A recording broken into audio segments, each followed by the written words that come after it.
What up, YouTube? It's your boy, DJ Skinny Penis, and we're back. VBL is back, baby. Welcome to the Brotherhood.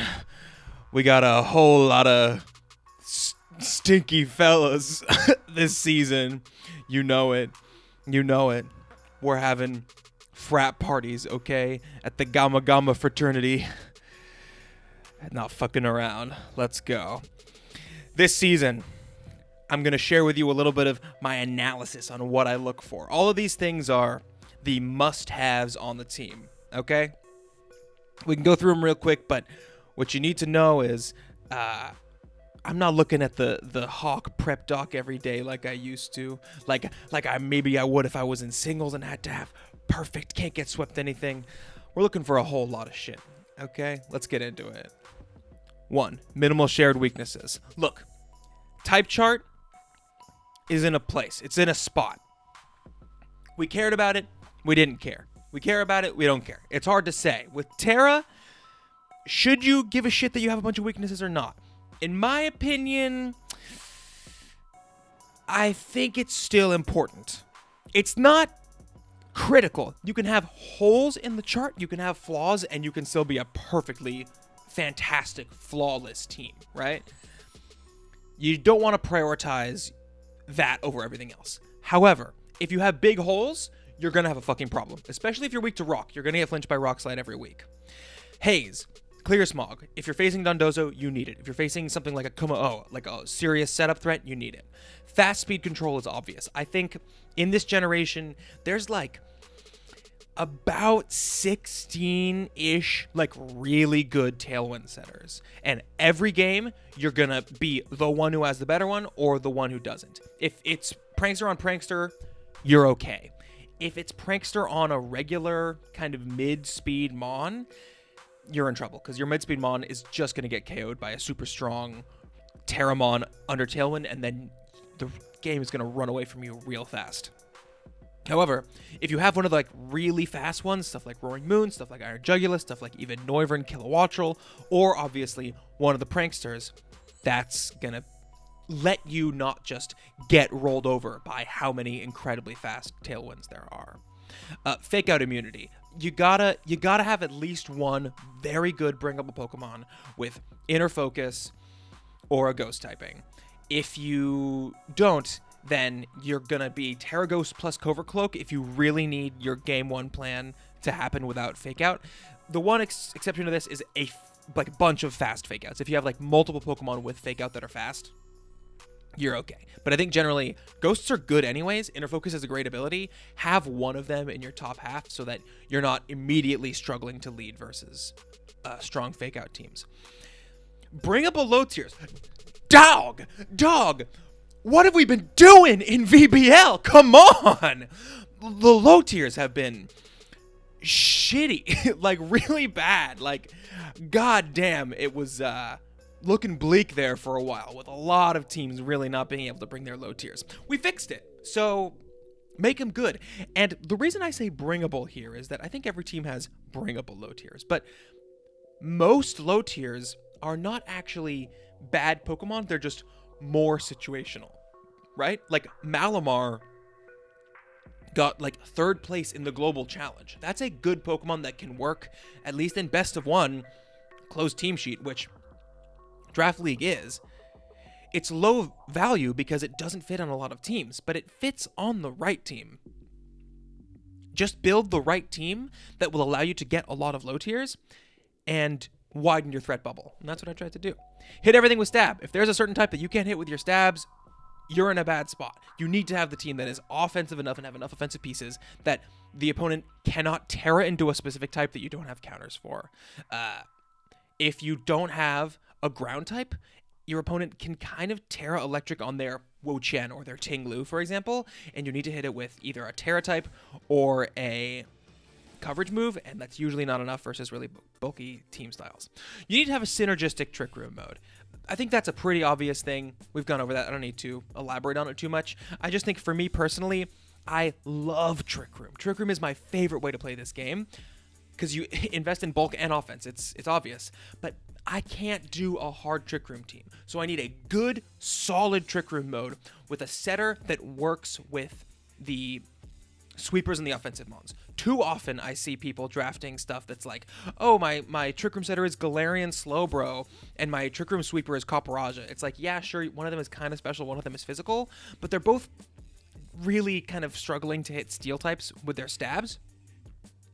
And an opponent can like tear into a steel type. You know, those guys, that particular example, they'll probably have high horsepower and flamethrower, but you still have a bunch of situations where the setter and the sweeper, who are likely going to be next to each other a lot of the time when your plan is working, if they're not able to get kills together, you're in a tough spot. Another thing is like helping hand on a Trick Room setter is really, really good if your sweeper has spread moves. Keep it moving. Cover expected Terras. My top Pokemon being like a Spectrier and Cresselia or something. If those are my top two, I'm going to expect a lot of like Terra Darks, for example. Cresselia maybe not, but just as an example, if those are my top two guys, I'm going to be struggling into Dark types, right? So the third guy needs to cover those. Rillaboom Sneasler is another great example. Both Pokemon are walled by Poison type, so I'm going to get faced with Poison Terra every time. My next Pokemon better be a fucking Ground type or a Poison type to cover those Terras, because if your opponent can just Terra into one type safely, it's just like hitting everything with your stab. Especially for your top guys, you're going to be in a bunch of tough situations. Whereas if your top guys are covered by a specific Terra, but your third and fourth guys cover that Terra, you have your opponent in a pack, and they have to be really creative or position well, or else even their Terra types aren't as good. Super speed option. I think with booster energy around, you gotta have something that speed or faster. You gotta have something with Unburden, with a weather speed ability. It doesn't have to be a whole weather mode, but at least one thing that you can set up weather for and outspeed a booster mon. I think Prankster speed control counts for this. I think a booster speed mon is better. I think stuff that has turn 1 speed is really, really ideal. Top tier sweeper, that goes with the synergistic TR mode. That's a personal one for me. That is a must-have. I love Trick Room so much. I think it's so good. Oftentimes, I find myself in matchups facing down an opponent who is really not great into Trick Room, and I'm like, well, I can bring my Copperajah Galarian Slowking Trick Room mode. I can bring my Alolan Exeggutor, but if one of your like top 4, top 3 picks isn't like a good Trick Room sweeper, then you're leaving your top 3 guys, unless one of them's like a setter, right? Unless it's like Dusclops or Cresselia.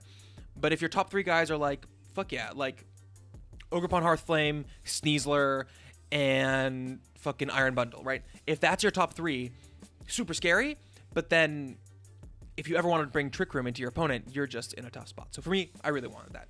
Extreme synergy. That's kind of the number one, is you gotta have mons that just multiply each other, work with each other really well, have crazy synergy so that you get bigger numbers than what other people have on the board. Because in this meta, I don't think it's enough to just go for a good Stuffs team. I think we've seen Chen Pao plus Dragonite win twice. That proves that it's just better to have a well-rounded good team that also lets Pokemon explosively add to each other. Strong spread moves is obvious. There's so much redirection in this format. I think you need it. I think a team is bad if it doesn't have multiple users of strong spread moves to get around redirection, to get around weird like fake out shenanigans to make sure you still get to hit stuff, to get around a lot of the other issues that you might have. And conversely, I think you need wide guard. Too many teams just want to spam strong spread moves, especially stuff like a Chi-Yu team, a lot of weather teams. I think wide guard is one of those things that is like so critical to have and is bringable, and very few Pokemon actually get it. So definitely something that I was looking for early on in the draft. Some other things that I'll speed run through that are nice to have but not critical. I don't think redirection is critical. I think it's really critical with certain Pokemon such as a Poltegeist or a Komodo. But if you're not drafting those guys, if you're drafting Pokemon that work on their own, I don't think you absolutely need redirection. Intimidate. Clear Amulet. You're going to face a lot of Scrappy, a lot of Inner Focus. Intimidate is not always needed, and thus I don't think is a 100% requirement on a team, but of course it's always good. Pokemon that break Item Claws. You can run every week, you can run Sash, Eviolite, Life Orb, AV, Choice Band, Choice Scarf. And those go on a lot of different Pokemon, right?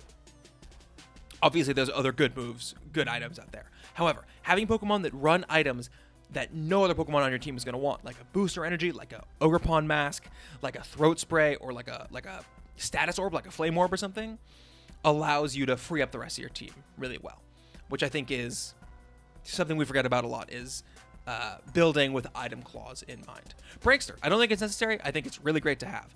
Every stab, very few teams have every single stab. Most teams go without a rock or a bug or ice stab. But it sure is nice to have. And if you don't have every stab, at least have really strong coverage moves of every type, because, good lord, you're going to face some teams that have certain weaknesses, and being able to exploit that without just resorting to Terra Blast is so nice. Fast screens, Sukaba loves it. He speaks very highly of fast screens. I think they're good. I think they're not necessary, but every draft I put together, I try to have something that can do that. High BSTs. I think this is one that we kind of forget about sometimes. High BSTs in a vacuum aren't good, but especially in the Terra generation, especially if it's not a mix attacker, right? Like Ash Greninja has like 700 base stat total because it has 150 attack and 160 special attack. You're not using the 150 attack, so it's not that good. Ash Greninja isn't even in the game anymore. But high BSTs in general allow your team to just deal with more unexpected situations. So I think that's a really useful thing to have, and something that you need to take into account. Just having bigger bulk while uninvested, or bigger offenses while investing in bulk or speed, goes a long way, and is something you should pay attention to, even if you're looking at synergy. Good speed tiers. Don't want your opponent to be running Modest and Adamant all the time. Fake Out. I think it's good. I don't think it's necessary on every draft. And the reason I say that is because there's not enough good Fake Out users for everyone in the draft. I think it is a really, really, really, really, really good move, but there's just not enough. And so making it a rule that you must have Fake Out on a team for it to be good is, I think, a little bit shitty. But at the same time, girl, get Fake Out. It's the best move in the game, and a team definitely struggles without it. And Frisk. Frisk, is not something that's usually on my checklist, but god damn is it useful. I have Furret right now in another league, and I mean, Frisk game 1 has won me a lot of games. I think the most underrated ability that we don't talk about as a necessity, but if you can get it, you should get it. Our team begins with Torkyle. His trust fund, 23 million. Likes, vape tricks, and global warming. We have a quote from him. He said, "What up? I'm Torkyle, the Gamma Gamma chapter president. We always take the weird pleasures nobody else wants, so yeah. I'm kind of a philanthropist. The reason I first picked Torkoal at the second pick of the draft is because it lets me draft in a vacuum. We had 32 coaches.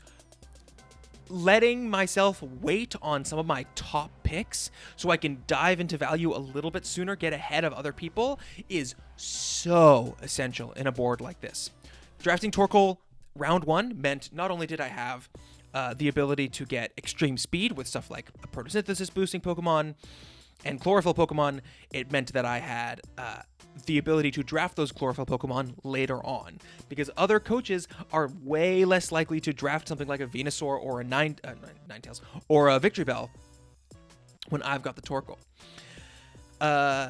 Plus, great Trick Room Sweeper, great spread move abuser, immediately puts opponents on the back foot, super wide options in terms of tail room, immediately gives the team 2 modes. I think there was nothing that was better as a first pick than Torkoal. Other things I considered were Indeedee Female, which didn't get drafted, Single Strike Urshifu, which also didn't get drafted. Literally, of my top 3 picks, 2 of them are just still available. I must be bad? I don't know. Yeah, I didn't want to get one of the absolute top price Pokemon, and I didn't trust myself getting something like a Gouging Fire that I hadn't used before and had 0 experience with in practice. I wanted to get something that was reliable, that would let me win, because honestly, there's no challenge this season. I'm trying to actually do good. Moving on to our next pick. Y'all know what it is.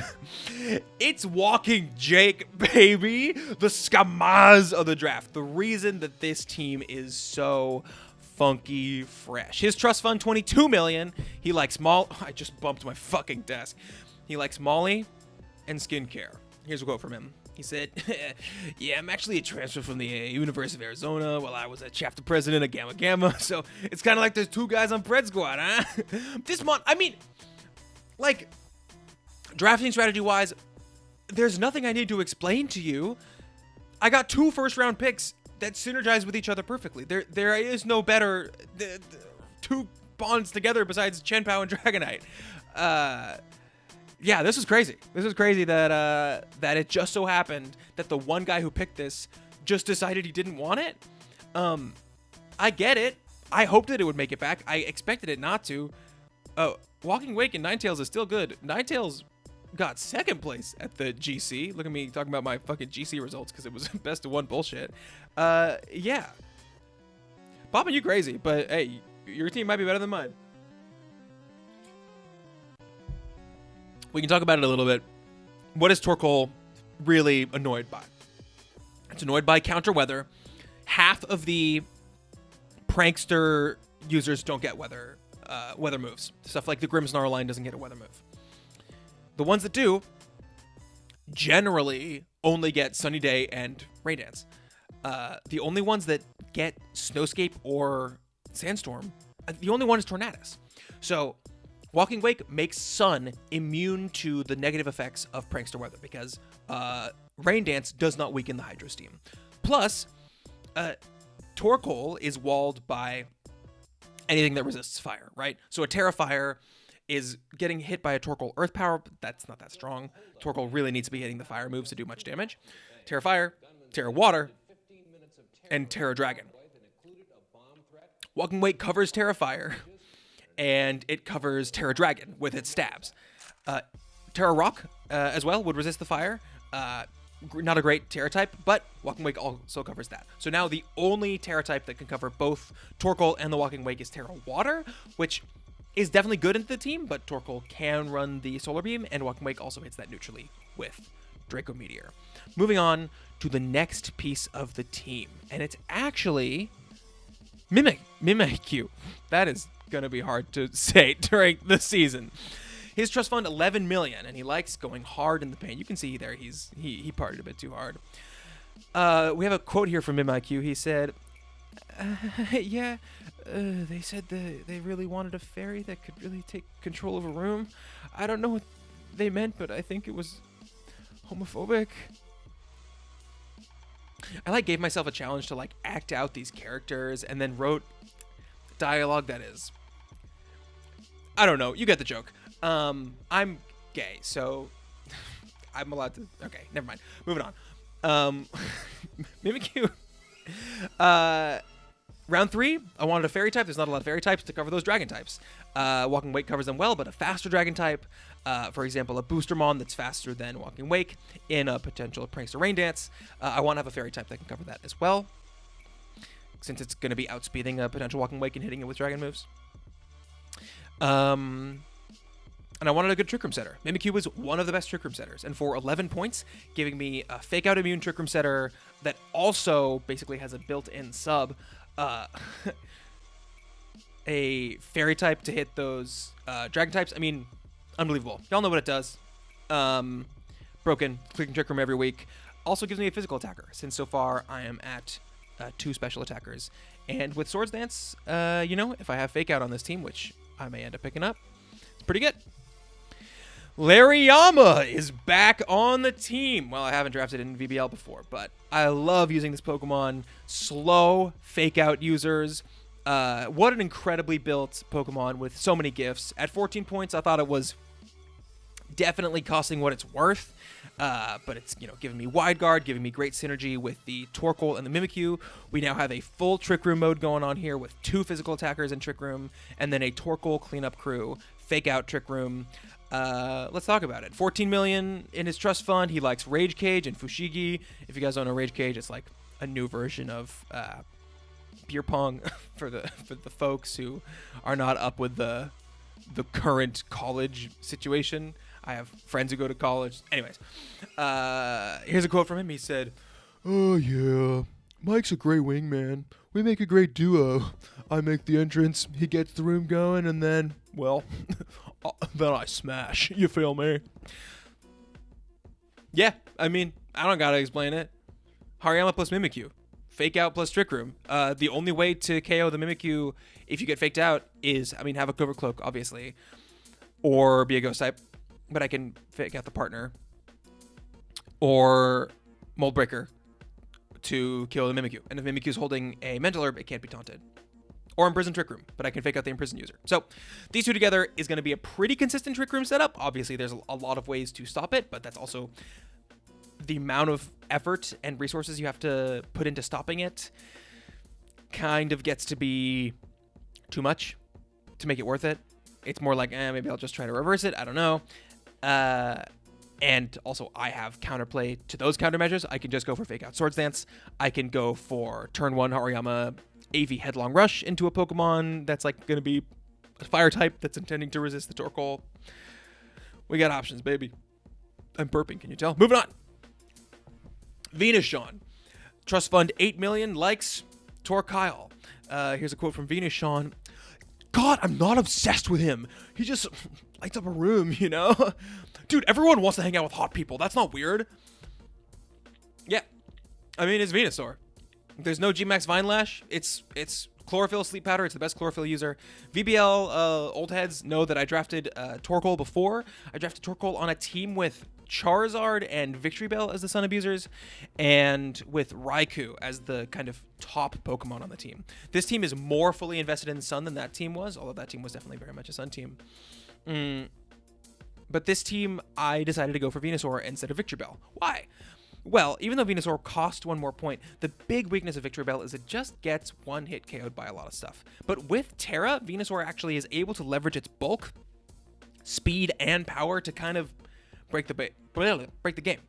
This Mon is strong, it is fast, and it is bulky. And it has great coverage. It has Earth Power, which I always found Victreebel to be wanting when I drafted it in the BDSP season. And it has Sleep Powder, and it has Growth.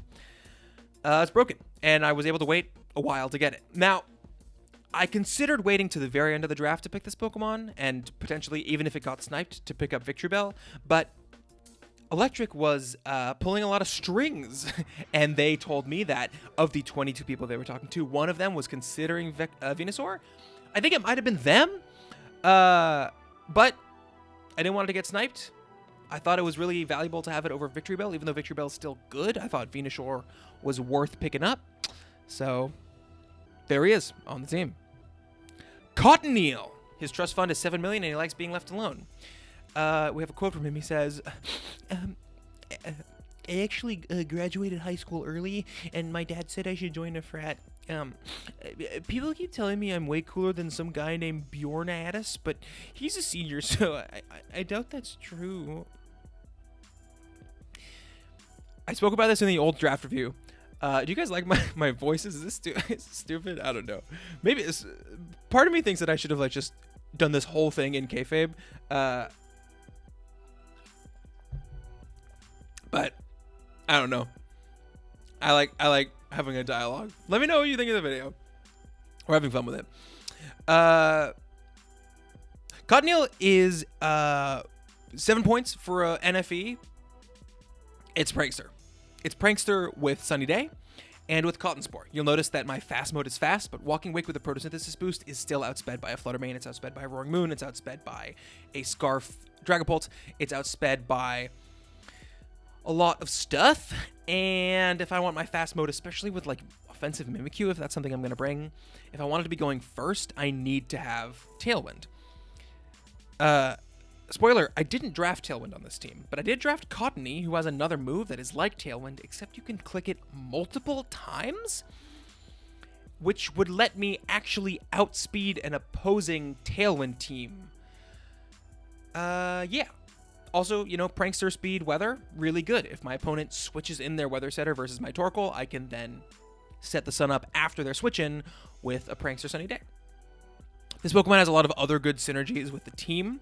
I can just sit Cottony next to Walking Wake. I can click Cotton Spore, Sunny Day, and Helping Hand and Fake Tears, and give Walking Wake like every bit of support that it could possibly want, besides redirection. But it can click Charm to lower the opponent's attack stats. So yeah, I mean, I expect my opponents are going to bring some counterplay to this. Cotton Spore is much more counterable than Tailwind. But for 7 points, I thought a Prankster Mon was a huge steal, and I'm gonna be real, this shit is just Whimsicott without Trick Room. It's good. It's like 95% of the value Whimsicott brings to a team. Moving on. This is our top 6 Pokemon. Torkoal, Venusaur, Walking Wake, Whimsicott, Iron Hands, and the combo of Fluttermane and Forgive my wrath. Look at this team that went 10-4 at Dortmund and got 23rd. Venusaur, Torkoal, Walking Wake, and then a Fake Out Immune Trick Room Setter, a Ghost Fairy type, and an Iron Hands. And that's basically what the team is. So, like, I don't know. This top 6, I think, works together pretty well. Is Mimikyu the combination of Farigiraf and Fluttermane? Yes. Moving on. Belloston, filling out the Sun mode. His trust fund, 3 million. He likes everyone. Here's a quote. He says, "Oh yeah, Venusaur and I were just talking about how dreamy Torkoal is." What? Oh yeah, I'm pansexual. What did Venusaur say?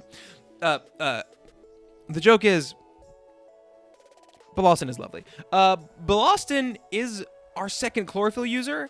3 points for this. Yeah.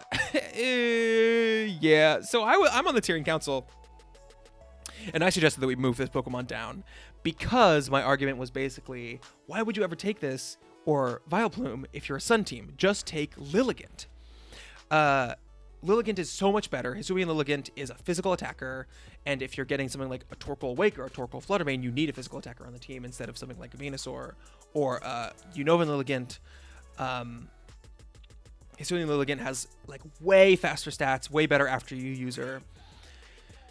What I failed to realize when I was suggesting that tiering is that if you go for Venusaur and you still want after you, this is the choice. You don't want to spend too many points on Venusaur and Lilligant, and so this thing probably should have cost a little bit more to be priced for a Sun team. However, I thought it was kind of sad that something like Blossom was forced to be too expensive for anyone to draft when it's outclassed by both Lilligants. Same for Vileplume. Like, if we price them because they're so good with Torkoal, then we're kind of fucking them to just never get drafted unless they get drafted by a Torkoal user if they're expensive. Turned out, even at 3 points, no one fucking took Blossom. So I took it. I took it at the end of the round. I gave lots of people time to pick this thing. Obviously, it's better on my team than any other team. I still think it's only worth 3 points. It's going to be really hard to justify bringing this over Cottony or Venusaur, and I already have 2 grass types on the team, so a third grass type really makes the type chart look funky. But the After You is obviously a really effective mode that is useful to threaten from preview. Moving on.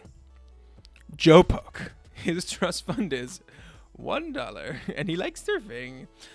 He says, yeah, I can't afford to pay dues, but Torkoal said Mimikyu was having some issue with the herb, so he wanted me around just in case. We've got 2 Trick Room Setters. This Pokemon was 1 point.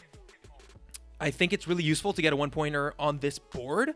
A lot of the 1-pointers offer really good value on the certain team comp, and y'all, Slowpoke?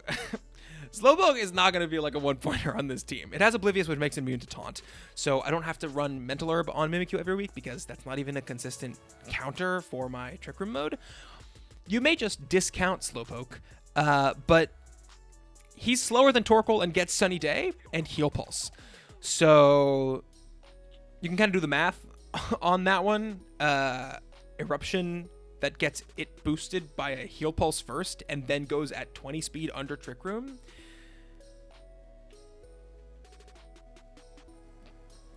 Oh no! You don't have to respect it, but if you're battling me, you may want to look into the move pool and instances where a team like this has performed quite well on the ladder. Right, Donald. His trust fund is $7 million. He likes being dehydrated and Chimkin nuggets.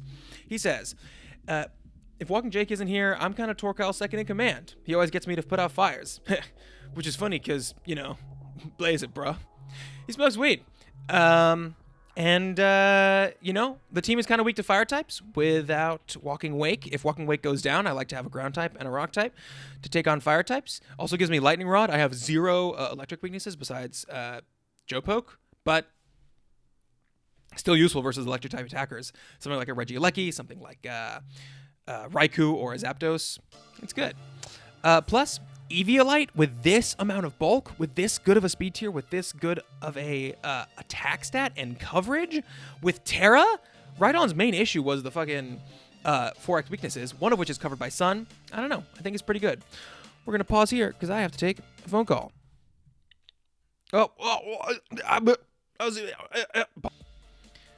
Fellas, we got any people who love their girlfriend in chat? Because I do. Did I finish talking about Rhydon? I think so. Ground, rock type, and sun. It's only 2 times weak to water instead of 4 times weak to water, so it still gets KO'd by any water move. But if I terrasilize into a ground type, then it's neutral. Hell yeah. Moving on. Oh, up that. I'm in OBS. Here we go. Alan Muck. His trust fund, $7 million. He likes Jungle Juice. Mimikyu and Joe Poke are such babies. They're scared of ghosts or some shit. Walking Jake is worse, though. He keeps talking about fairies. It's 2024, dude. Get with the program. The only thing you should be afraid of is earthquakes. Alan Muck is weird. I don't know. He's got a weird. He's a weird character, but he deserves a sitcom of his own. Yeah, 7 points for this guy. Used to be really good in VGC, and then the berries changed, and so now he's not good anymore. But he's still, you know, he's still Alan Muck. There's nothing on this team that really abuses power of alchemy. Although if you KO Torkoal next to Muck, then it'll set up the drought again, which is cool. If I could like kill Cottony with it, it'll be like Prankster, which is, I mean, like a pretty good ability. And this guy has some status moves that Cottony doesn't have. This is mainly just here, though, for, like, Poison Touch. Just, like, Poison Touch or Gluttony, just being a Dark type, being another Poison type. I really wanted to pressure Fairies that are good into Hariyama and Walking Wake, and a secondary Poison type is really good for that. That's also why I wanted Venusaur over a Lilligant, is because that would compound the Fairy weakness.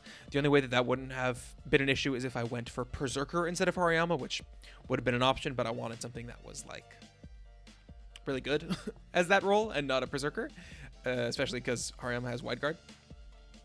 Alan Muck is great. Really great into fairies. Really great also into ghost types and psychic types, which the team struggles with. You know, those Pokemon don't really have much of an interaction with the Torkoal or the Walking Wake modes, but if you're bringing your, like, ghost type for Hariyama and your psychic type for Hariyama, or like a faster ghost type than Mimikyu, and you're preventing Trick Room, then that could be a problem. But Alan Muck gives me a really sturdy resist to those types and a strong knockoff to kill them.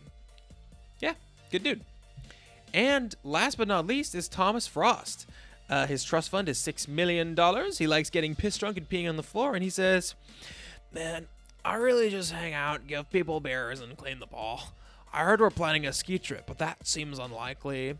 I want an electric type, and I wanted all the other Pokemon on the team more, so I left this for my last pick. And then Camo sniped Rotom Fan, and so I took this instead. It's basically just as good. It's a strong electric type Pokemon that really likes the Terra because of the Ice type, but it is a really good user of Terra because of Levitate. I think Levitate specifically, like immunity abilities with Terra are crazy, and Levitate is probably the best immunity ability. It's just an overall really solid mon with great bulk, great move pool. It has Electro Web back, which makes it so much more bringable. And maybe I'll click Blizzard. Psych! Thomas Frost is canceled. Get the fuck out of here. In return, we have the cooler Thomas Faneuil, baby. He's back on the team. I don't know if I drafted this in a previous VBL season, but I love this guy. What a good typing. Camo dropped it, and I messaged Camo. I said, Camo, please let me know if you plan on dropping it. And Camo was like, I don't think so. But then I was saved by Slushy. Thank you, Slushy, for giving Camo Thunderous Therian, because it meant I got to get rid of stupid Thomas Frost and get broken Thomas Faneuil.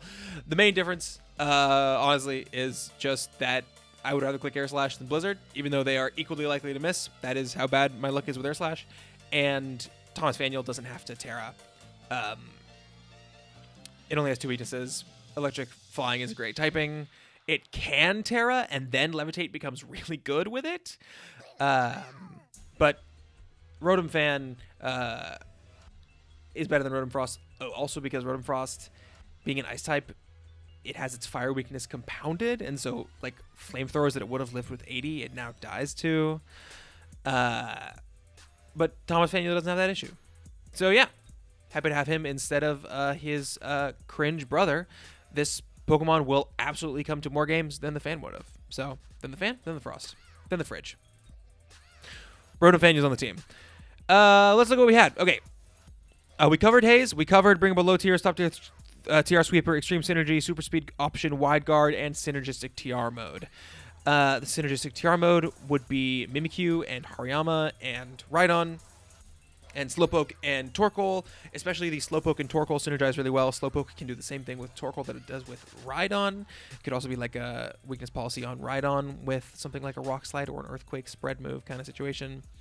Mimikyu can also burn Hariyama for guts, but also just Mimikyu is really consistent, good at dealing with a lot of the types that those Pokemon tend to struggle with. It can Shadow Sneak Ghosts for Hariyama. It can play rough Dragons for Torkoal. Strong spread moves. I'm having a Gray. I have it. I have Eruption and Heat Wave from Torkoal, and obviously the After You Eruption with Blossom. I kind of have it with Rock Slide and Earthquake from Rhydon, but it means both of my best spread move users are in my slow mode. So the fast mode is kind of lacking that. It would be Walking Wake doesn't really have one. Mimikyu doesn't really have one. So it's Torkoal with Blossom is really the best one. And Venusaur doesn't really have one. So there you go. Fake Out Immunity is Mimikyu. I would have loved to have an Inner Focus as well, but see what we can get. Fast Speed Control is Cottony, right? Plus, obviously, the Sun plus Chlorophyll and Photosynthesis option. I would have loved to have Prankster Tailwind on this team, like a Murkrow or something, but I actually don't have Tailwind at all. I just have Cotton Spore, so we'll see. The one that I really fucked up on was Minimal Shared Weaknesses. This team does not have the best type chart.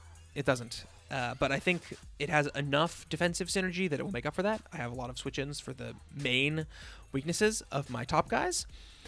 I also have the ability to hit everything with Stab. Mostly I do rely on the Rotom to hit certain water types, and I rely on the Rhydon to hit something like electric types. So I like to have a better ground type than Rhydon, but I think Rhydon is good. Do I cover the expected Terras? I think the main issue there is that water types are going to be pretty good into Walking Wake and Torkoal, because I cover the rock types and the fire types and the dragon types so well. But if Venusaur isn't good, then I'm relying on Rotom, who's not the most consistent Pokemon in the game. I mean, it costs 6 for a reason. And then Fairy Terra is also a little bit tricky because I do not have a Steel type. Hitting everything with Step. Yep, okay. Cover that. Last thing, Item Clause Killers. We definitely have the Flame Orb on the Hariyama is really good there. Who else has a weird item that they're really good at running? Torkoal. Wake has Booster, right. I have a Prankster user. I have Fake Out. I think the team has pretty good speed tiers. I have a super slow mode. It's just the fast mode relies on the Walking Wake having the Photosynthesis boost or Sun Up. If I don't have Sun Up, then the speed does struggle. Although I can still run Booster Wake. Did not get Frisk. Did not get a lot of Pokemon with high BSTs. I have Walking Wake with a high BST, and Eviolite Rhydon has a high BST, but honestly, not like my Mons have low BSTs. The team is frailer than I would have liked it to be. The team does not have every stab, but that's, again, not that big of an issue. Don't have Ice, don't have Steel. Steel is really the main one that I would want for Fairy types that potentially have a good matchup into the Muck and the Venusaur. Don't have Redirection, don't have Intimidate, and don't have fast screens. I have Rotom, which is not fast screens, but it is dual screens. You can see these things were less important to me. Redirection is probably one that I would have loved to have, but I really don't have that many setup threats on this team. It's mostly like they do so much damage without setup that they don't need it. So, yeah. I can still do stuff like Growth Venusaur, Belly Drum Hariyama, stuff like that. I just, Redirection would be better for that, but there's not a place in this team where that would have been better than something that I already have. And I think these mods all really give the team a super wide threat bubble. That's the video. Thanks for watching. Obviously, team was received very well by Power Rankings, but I think it still has a lot of holes for people to exploit, which I think is fun. Even the maybe best team of the 32, at least the one that like fucking gamed the draft the most. Hello, still has some pretty noticeable flaws. So yeah, we'll see if this band of fucking dickheads, fucking frat boys, do not support fraternity culture. Fraternities and sororities are built off of a culture of alcohol use that enables people to like not do nice things to each other. Hazing, people fucking die during hazing. It's terrible. The culture of the way people treat each other at frat parties and sorority parties is like pretty horrible. I know there's people in fucking VBL who were in fraternities and sororities. I'm calling you out. Video over.